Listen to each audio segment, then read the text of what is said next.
અમે એનો કામ કરીએ તો અમને ખાવા બી ન મળે, એટલે અમને કોઈ જોવાવાળું બી નથી. અને એ વાત એકદમ સાચી છે, ભગવાનને બી સાક્ષી છે.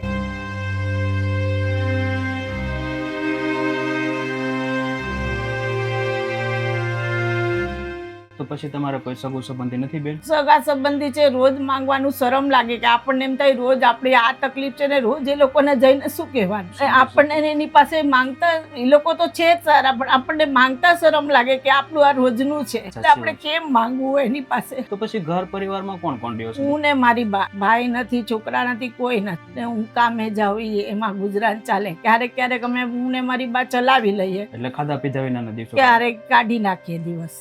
શું કરવાનું? રડોમાં હું સમજી શકું.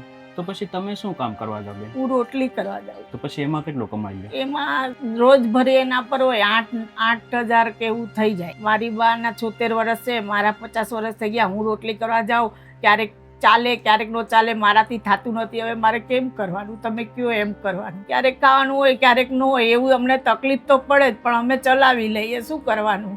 સમજી શકું. દુઃખ થાય કે આજે ગટપણની સાથે સાથે કોઈ સાથ સપોર્ટ પણ નથી, અને ઉંમર પણ એવી થઈ ગઈ છે કે આપણે કામ પણ કામ નથી થતું. તો પછી તમારી કેટલી ઉંમર છે? મારી 50 વર્ષ. ઓહો, 50 વર્ષ. બાની 74 વર્ષ છે. ઓહો, ખૂબ હિંમતની વાત કહેવાય કે એવડી ઉંમરે પણ તમે તમારા બાની સેવા કરો છો, એનું ધ્યાન રાખો છો. બસ ભગવાન શક્તિ આપે, બીજું કાંઈ નહીં ભાઈ. તો પછી આમ તમારું મૂળ વતન કયું છે બેન? અમારું મૂળ વતન ગોંડલ. તો પછી ગામડે કાંઈ નથી બેન? ના, ગામડે કાંઈ નથી. પપ્પા હતા ત્યારે અમારે કાંઈ ચિંતા નહોતી. પપ્પા નથી તો અમારે બધું કરવું પડે. તો બાની તબિયત સારી ન હોય, મારે ઘરનું બી જોવાનું, બહારનું બી જોવાનું. હવે મારાથી કામ થતું નથી. તો પછી અત્યારે શું શું તકલીફો પડે છે બેન? બધી ખાવા પીવાની તકલીફ પડે, બધી તકલીફ પડે, દવાની તકલીફ પડે, બધી તકલીફ પડે. શું કહેવાનું? એટલે મેન તો ખાવા પીવાનું. ખાવા પીવાની તકલીફ પડે.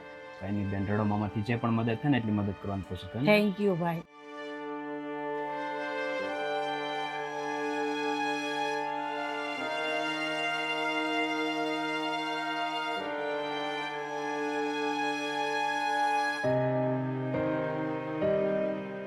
તો બેન, આજની આ ખાસ રાશન કીટ છે પાર્થભાઈ પટેલ અને જેમિનીબેન પટેલ, એમનો દીકરો છે આયન પટેલ. એમના નામ ઉપરથી બેન તમને આ આખી રાશન કીટ આપવામાં આવી છે. બેન, તો શું કહેશો એમના પરિવાર? આયન પટેલ અને એમના પરિવારને સુખ, શાંતિ અને સમૃદ્ધિ મળે, મારા આશીર્વાદ છે.